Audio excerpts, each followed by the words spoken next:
Hello guys, my name is Chetan Patil and you are watching ask auto guru. आज है Sunday और हर Sunday मैं लेकर आता हूँ आपके लिए नया संडे कमेंट बॉक्स, जहाँ पर हफ्ते भर के जो आपके सवाल पूछे हुए रहते हैं उनके मैं देता हूँ जवाब। सभी के तो देना पॉसिबल नहीं है, कुछ के मैं कमेंट्स में ही दे दिया करता हूँ, कुछ के जो इंपॉर्टेंट मुझे लगते हैं कि वो नॉलेजेबल है, कि उस सवाल से अगर आपको नॉलेज मिल सकता है तो उस ही सवाल को, उस ही कमेंट को मैं पिक करता हूँ यहाँ पर लेने के लिए। सभी कमेंट्स का जवाब देना मेरे लिए पॉसिबल नहीं है क्योंकि बहुत ज़्यादा कमेंट्स आप लोगों की आया करती है। बढ़ते हैं पहले सवाल पे, यानी कि पहला जो कमेंट है वो लिखा है अभिजीत गारजे, और इन्होंने गारजे, जी हाँ, इन्होंने मराठी में लिखा है। मैं पढ़ लेता हूँ, फिर आपको हिंदी में जो है एक्सप्लेन कर दूंगा। भाऊ लोक बोलतात की FI वाली गाडी बॅटरी डाऊन झाल्यावर किकने स्टार्ट होत नाही, बरोबर आहे का? सेकंड क्वेश्चन, FI खराब झाल्यावर 10 ते 12 हजारांपर्यंत खर्च येतो असे काही यूट्यूबर सांगत आहेत, ते बरोबर आहे का? थर्ड क्वेश्चन, पेट्रोल संपल्यावर स्टार्ट करायचा प्रयत्न केल्यास FI खराब होते का आणि पूर्ण FI किट बदलवावी लागेल का? Please reply. इन्होंने 3 क्वेश्चन किए हैं जो काफ़ी इंपॉर्टेंट है, जो आपको भी पता होना चाहिए क्योंकि आए दिन ऐसे बहुत सारे लोग हैं जो इसी रिलेटेड अलग अलग तरीके से सवाल जो है वो करते रहते हैं। तो देखो, इन्होंने जो पहला सवाल पूछा है वो है कि अगर बैटरी डाउन हो जाए तो किक मारने के बाद जो BS6 की गाड़ी है यानी FI की गाड़ी है वो स्टार्ट नहीं होती है, तो ऐसा कुछ प्रॉब्लम है या फिर ये रोटेशन बंद कर देता हूँ, घूम रहा है, तो ऐसा कुछ प्रॉब्लम है क्या? ऐसा नहीं है, क्योंकि बैटरी डाउन हो जाने के बाद, जब बैटरी डाउन होती है तो किक जो सेल्फ है ऑब्वियसली उससे चालू नहीं होगी, लेकिन किक से वो कुछ हद तक वो चालू हो जाती है। यहाँ पर ऐसा कोई प्रॉब्लम नहीं आने वाला आपको। आप किक, अगर बैटरी डाउन हो गई है आपकी, तो किक से आप आराम से इसे चालू कर सकते हो। दूसरा क्वेश्चन इन्होंने पूछा है FI खराब झाल्यावर 10 ते 12 हजारांपर्यंत खर्च येतो असे काही यूट्यूबर सांगत आहेत, ते बरोबर आहे का? तो ये कह रहे कि अगर FI का जो फ्यूल इंजेक्शन का पंप है या फिर वो पूरा यूनिट खराब हो गया तो 10 से 12 हज़ार रुपये का खर्च आता है, ये सही है या फिर गलत है? तो जी हाँ, ये सही है। 10 से 12 हज़ार नहीं, ये ज़्यादा अमाउंट आपको आ सकती है क्योंकि ये नया सिस्टम है और ये पूरा सेंसर बेस है। ये एक तरह का कंप्यूटर ही है छोटा सा, जो वहाँ पे सेंसर्स लगे हुए हैं, एक दूसरे के साथ अटैच है और वहीं से वो काम करता है, ऑपरेट करता है आपकी गाड़ी को। तो अब इसमें अगर कुछ खराबी हो जाती है तो ऑब्वियसली इसमें खर्चा भी उसी तरह से आना है। कार्बोरेटर में मैन्युअली काम किया जाता था, खोल करके उसे किसी भी तरह से हम लोग जो भी है मैनेज करके डाल देते थे, कुछ लोग घर पे ही उसे रिपेयर करके डाल देते थे। वो वाली चीज़ यहाँ पर नहीं होने वाली, ऑब्वियसली खर्चा बढ़ जाएगा। पेट्रोल संपल्यावर स्टार्ट करण्याचा प्रयत्न केल्यास FI खराब होतो का आणि पूर्ण FI किट बदलावी लागते का? अब ये इंपॉर्टेंट सवाल है। एक्चुअली ऐसा है, इन्होंने कहा है, पूछा है कि पेट्रोल खत्म हो जाने के बाद अगर मैं गाड़ी स्टार्ट करूं तो क्या FI खराब हो जाएगा? अब अगर ऐसा है तो क्या पूरा किट बदलना पड़ेगा? तो देखो, ऐसा है अभिजीत जी, अगर पेट्रोल खत्म हो जाता है तो आपको गाड़ी चालू नहीं करनी है, ये पहली चीज़ है, क्योंकि FI में आपको कुछ हद तक पेट्रोल रखना है। 2 लीटर पेट्रोल कंपलसरी रखना है, ये बात मैं नहीं कह रहा हूँ, ये कहीं पर भी लिखी नहीं है, कहीं पर भी स्टैंडर्ड बताया गया नहीं है किसी भी कंपनी द्वारा कि इसमें 2 लीटर कंपलसरी रखना ही रखना है, ऐसा नहीं है। कहीं पर भी ये नहीं बताया गया है किसी भी कंपनी द्वारा, और कुछ हद तक ये सच भी है क्योंकि बहुत सारे लोग ऐसे हैं जो 50-50, 100-100 रुपये के पेट्रोल डाल करके गाड़ी को चलाते हैं। वो वाले लोग फिर कहाँ जाएंगे यार? वही चीज़ है, इसमें आपको मिनिमम पेट्रोल रखना है, पूरा खत्म नहीं होने देना है, ये बात ध्यान में रखो। पूरा अगर खत्म हो जाता है तो ऑब्वियसली हीट जनरेट होगी, उसके बाद आपका फ्यूल पंप जल जाएगा या फिर वो हीट हो जाएगा, कुछ उसमें प्रॉब्लम्स क्रिएट हो सकते हैं, इसीलिए पूरा पेट्रोल खत्म मत होने देना। अब अगर पेट्रोल खत्म हो जाने के बाद आप गाड़ी स्टार्ट करते हो तो जाहिर सी बात है आपका फ्यूल इंजेक्शन सिस्टम खराब हो सकता है। पहले दूसरे अटेम्प्ट में खराब ही हो जाए ऐसा नहीं है, एक आध बार उसकी कैपेसिटी होती है, कुछ ट्राइड एंड टेस्टेड यूनिट वहाँ पे फिट करे गए होते हैं, तो एक आध बार आपकी गाड़ी की, चलो आपकी गलती सह भी ले गाड़ी, लेकिन अगर बार बार ऐसा करते हो आप तो ये गलत है, ये इससे आपकी गाड़ी को प्रॉब्लम आ सकता है, ये खराब हो सकता है। और फिर खराब हो जाने के बाद अगर उसमें कुछ ऐसा स्पेयर पार्ट अंदर, कुछ ऐसा सेंसर जो रिप्लेस करने लायक है तो वो हो जाएगा, और पूरा ही यूनिट आपने खराब कर दिया है तो फिर पूरा ही चेंज करना पड़ जाएगा, ये इसका मतलब है। होप मैंने आपका जो सवाल है उसका जवाब अच्छे से दे दिया हो। अगली कमेंट है Abhishek Roy, sir please helping me, I am so much confuse, actually I want to buy new bike for my small business and my riding area, city or highway both, 100-120 per day with carry some goods, okay, and my list Honda Leo, Hero Passion Pro, Platina Edge Gear or Pulsar 125 all BS6. Tell me sir, what is better for me on list of order, please reply me because I want to buy this week, thank you. इनको एक गाड़ी लेनी है, इनका 100 से लेके 120 kilometre तक का डेली का रन होता है, इनका एक छोटा सा बिजनेस है। तो इस तरह के कुछ कमेंट है, कुछ गाड़ियों के नाम इन्होंने बताए हैं जो शॉर्टलिस्ट कर रखे हैं इन्होंने। उसमें आती है platina H gear, Honda shine, Honda leo आती है, पैशन प्रो आती है, उसके बाद एच गियर आती है, पल्सर 125 आती है। अगर आपका 100 से लेके 120 किलोमीटर तक का डेली का रन होता है तो आप 100 एंड 110 सीसी सेगमेंट में जाओ ही मत। अब अगर आपको इसी में जाना है, माइलेज ओरिएंटेड गाड़ी चाहिए, आपको कंफर्टेबल भी चाहिए, तो एक गाड़ी यहाँ पे है जो मैं आपको सजेस्ट कर पाऊंगा, वो है एच गियर। क्योंकि ये लंबी राइड होती है आपकी, ऑब्वियसली हर रोज आपको इतना दूर आना जाना पड़ता है सिटी में एज वेल एज हाईवे पर भी, तो वहाँ पे एच गियर के सस्पेंशंस अच्छे से आपको सस्टेन कर लेंगे विथ कैरी। जैसे आपने कहा कुछ गुड्स भी होता है, आपके साथ सामान होता है, तो वो गाड़ी आपके लिए बेस्ट है। इतने किलोमीटर आप चलाते हो डेली का, तो उस हिसाब से गाड़ी का मेंटेनेंस भी आपको रखना पड़ेगा। मेंटेनेंस बहुत ज़्यादा पैसा खर्चा होगा ऐसा नहीं है, लेकिन टाइम टू टाइम इसकी देखभाल आपको करनी होगी, पहली चीज़। दूसरी चीज़, जैसे मैंने कहा था कि आपको 100-110 सीसी में जाना ही नहीं है, अगर जाना है तो ये एक ऑप्शन आप इसे चूज कर सकते हो। दूसरा ऑप्शन पल्सर 125 का, मैं आप ये सारे ऑप्शंस नहीं भी बताते इतने जो शॉर्टलिस्ट करे, तब भी मैं आपको वही सजेस्ट करता, पल्सर 125 आप ले सकते हो, काफी अच्छी गाड़ी है। ये 125 सीसी की होकर भी आपको 150 तक का जो परफॉर्मेंस है वो प्रोवाइड करा देती है। सब कुछ सीसी के ऊपर डिपेंड नहीं होता है, गाड़ी की पावर, टॉर्क और बॉडी टू वेट रेशियो वो भी देखा जाता है, तो वो वाली चीजें पल्सर 125 में काफी अच्छे से मेंटेन करी गई है।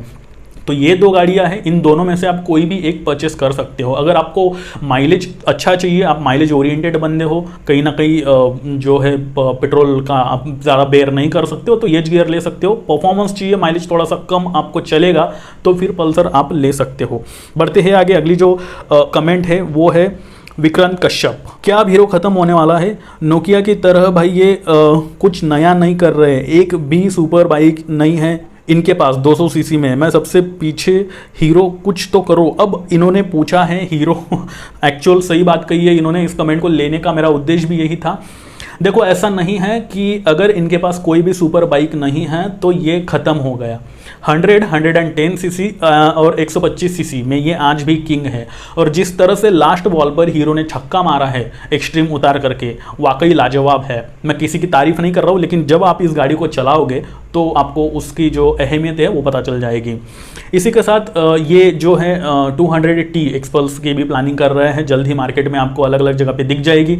उसका भी कुछ इसी हद तक R&D किया गया है, काफ़ी उन्होंने दिमाग उस गाड़ी में घुसाया है, वो काफ़ी अच्छे से मार्केट में तहलका मचा देगी, उस तरह से उसे बनाया है। तो ये चीज़ें हैं, धीरे धीरे ये भी कवर कर रही है। इससे पहले होंडा के इंजन इन हीरो यूज़ किया करता था कुछ गाड़ियों में, तो ऑब्वियसली होंडा के इंजन होते ही स्मूथ है, तब ये कुछ हद तक अच्छा जो है चल पा रहा था। लेकिन जो इन्होंने खुद ने डिज़ाइन करे हुए इंजन हैं, जैसे आई स्मार्ट है, पैशन प्रो में भी इन्होंने खुद ने डिज़ाइन किया हुआ इंजन है, तो वहाँ पे कुछ हद तक इनकी R&D टीम इतना अच्छा परफॉर्मेंस जो है इनके इंजन नहीं दे पाए, कुछ हद तक प्रॉब्लम्स भी आ रहे हैं लोगों को, तो वो वाली चीज़ें हैं। किसी भी कंपनी, हीरो काफ़ी बड़ा ब्रांड है, इंडिया में काफ़ी समय से चल रहा है और काफ़ी इसकी गाड़ियाँ बेची भी जाती है। ऑब्वियसली 100-110 से जैसे मैंने कहा, स्प्लेंडर को कौन नहीं जानता, वो ये गाड़ी मतलब इस गाड़ी के ऊपर कहीं ना कहीं ये जिंदा भी है कंपनी, आगे भी ये करने वाले हैं, कुछ अलग जो है एक्सपेरिमेंट करेंगे और अच्छी अच्छी जो ब्रांड्स है वो मार्केट में उतारेंगे हीरो। तो ऐसा है कि ये कंपनी पूरी तरह से ख़त्म तो नहीं होगी, क्योंकि इसके पास भी मास्टर स्ट्रोक रखे हैं इसने अपने, और मार्केट जिस तरह से चल रहा है उस तरह से ये भी धीरे धीरे कवर अप कर लेंगे। हाल फिलहाल बजाज ऊपर आ गया है, हीरो सेकंड नंबर पे चला गया है। इंडिया में सबसे ज़्यादा टू व्हीलर्स किसकी बेची जाती है उस नंबर में हीरो सबसे पहले था, उसके बाद बजाज आया करता था, TVS आया करता था, और फिर होंडा, ये बाकी चीज़ें आया करती थी। तो अब हीरो पहले के नंबर से नीचे आ गया है, बजाज सबसे ऊपर चला गया है। अब ये चीज़ कहीं ना कहीं उसे खटक रही है, उस हिसाब से वो करेगा भाई। पूरी तरह से नोकिया की तरह ख़त्म कैसे हो गया? नोकिया ने भी कुछ ब्रांड्स उतार दिए मार्केट में, खैर वो हीरो की अपनी स्ट्रैटेजी रहेगी, अपन तो क्या नॉर्मल डिस्कशन अपना चल रहा है। बढ़ते हैं आगे, अगला जो सवाल है वो है उत्तम रुस्तम। ये हर हफ्ते कुछ ना कुछ नया यूनिक पूछते रहते हैं, इनकी कमेंट्स काफ़ी लाजवाब होती है। जो सवाल ये पूछते हैं कुछ ना कुछ सीखने को ज़रूर मिलता है आप लोगों को, और मुझे भी कुछ ना कुछ स्टडी करने को मिल जाता है। भाई आपका रियल लाइफ एक्सपीरियंस पर बेस्ड वीडियो होता है, इसलिए पूछना चाहता हूँ कि सुपर स्प्लेंडर 125 और होंडा शाइन 125 में किसका इंजन लॉन्ग लाइफ वाला है, चाहे लॉन्ग ड्राइव हो या सिटी राइड हो। देखो ऐसा है कि आपके ऊपर ही डिपेंड करता है कौन सी गाड़ी कितनी लॉन्ग लाइफ रहेगी। अगर आपको सही से नॉलेज है, आप अच्छी तरह से मेंटेन कर रहे हो, उसे अच्छी तरह से यूज़ कर रहे हो, क्योंकि कंपनी तो यार आपको खराब गाड़ी देती नहीं है। जब गाड़ी नया लाते हो आप, तो आप किस तरह से उसे यूज़ कर रहे हो, आपसे कुछ ना कुछ जाने अनजाने में ऐसी मिस्टेक हो जाती है जिसकी वजह से इंजन में नॉक नॉक आवाज़ आना, साइलेंसर से धुआं निकलना, या फिर जो इंजन है वो जाम हो जाना, सीज हो जाना, या फिर जो गियर है वो अटक जाना। ये सारे प्रॉब्लम्स कंपनी से थोड़ी आते हैं, ये तो हम क्रिएट करते हैं। इसीलिए मैं कहता हूं कि आस्क ऑटो गुरु इस चैनल को सब्सक्राइब करके रखो, क्योंकि यहां पर आपके उन्हीं सभी प्रॉब्लम्स के सॉल्यूशन दिए जाते हैं। यहां पर आपको दुनिया भर का ज्ञान ऑटोमोबाइल से रिलेटेड मिलता है, और साथ ही साथ 100% real life experience, public reviews. कल भी अपना एक एपिसोड आने वाला है, पब्लिक रिव्यूज पे बेस्ड रहेगा वो, आपकी कमेंट्स में डाल सकते हो नीचे। तो वही है। अब इनके सवाल पे आते हैं जो काफी इंपॉर्टेंट है। किसी भी गाड़ी को जब आप खरीदते हो तो उसमें प्रॉब्लम्स नहीं होते हैं, वो हमारे एंड से ही उसमें जो है क्रिएट हो जाते हैं। ये बात भी उतनी ही सच है कि हमेशा ही हमारी एंड से प्रॉब्लम क्रिएट हो जाते हैं, ऐसा नहीं है। कभी कभी एक डिफेक्टिव पीस हमें मिल भी जाता है, वो एक्सेप्टेबल केस है, वहां पे हम शोरूम में, सर्विस सेंटर में जाकर के कंप्लेंट फाइल करा करके उसका जो प्रॉब्लम का सोल्यूशन है वो ले सकते हैं।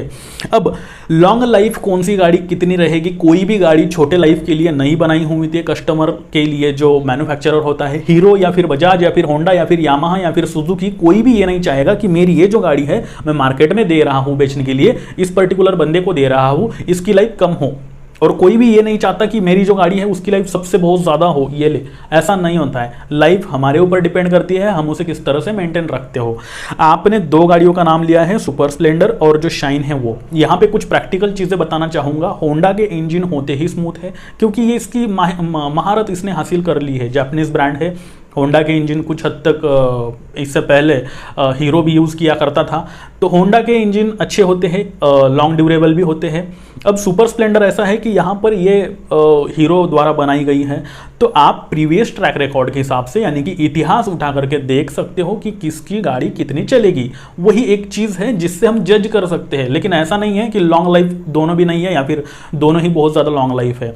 फिर भी सजेशन अगर मांगोगे तो मैं सुपर स्प्लेंडर का दूंगा। सुपर स्प्लेंडर का इसलिए दूंगा क्योंकि जो शाइन है उसके मुकाबले रोड पर स्टेबल एबिलिटी, जो ग्रेविटी, सेंटर ऑफ ग्रेविटी और बॉडी टू वेट रेशियो है, वो इस गाड़ी में ज़्यादा अच्छा मेंटेन है। टायर्स भी कहीं ना कहीं ब्रॉड है, ये एक अच्छी चीज़ है शाइन के मुकाबले, तो वो है। देन आप किसी भी तरह के खराब रास्तों पर भी सुपर स्प्लेंडर को चला सकते हो, इसमें कुछ प्रॉब्लम नहीं होने वाला। शाइन पर भी नहीं होने वाला, लेकिन जो उसका टायर है वो थोड़ा पतला है। अगर खराब रास्ते हैं, गड्ढे वाले रास्ते हैं, या फिर ओबड़ खाबड़ जहाँ पे नया रोड बन रहा है, बारिश के दिन है और थोड़ी बहुत मिट्टी भी है, तो क्या होता है, पत्थर होते हैं, उस पत्थर के ऊपर से अगर आपका पिछला टायर जाता है तो टायर या तो इस साइड में आता है या फिर इस साइड में आता है। और ऐसे कई सारे पत्थर रखे हुए होते हैं नया रोड बनाते वक्त, बड़े बड़े रूरल एरियाज में।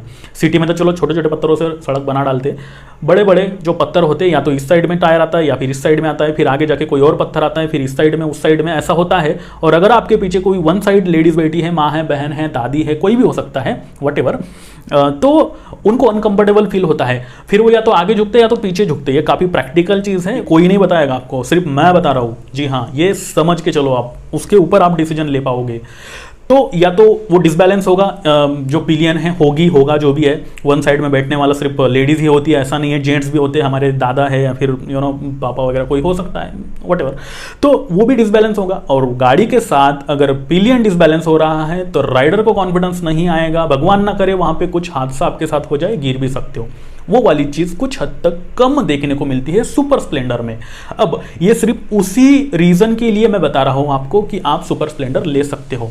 अब कुछ लोग ये भी कहते हैं कि क्या शाइन में हम पिछला टायर ब्रॉड लगा सकते हैं? बिल्कुल लगा सकते हैं, इसमें कोई दोहराया नहीं है। मॉडिफिकेशन इंडिया की पहचान ही है, पता नहीं किस किस चीज़ में कैसे कैसे मॉडिफाई कर लेते हैं लोग।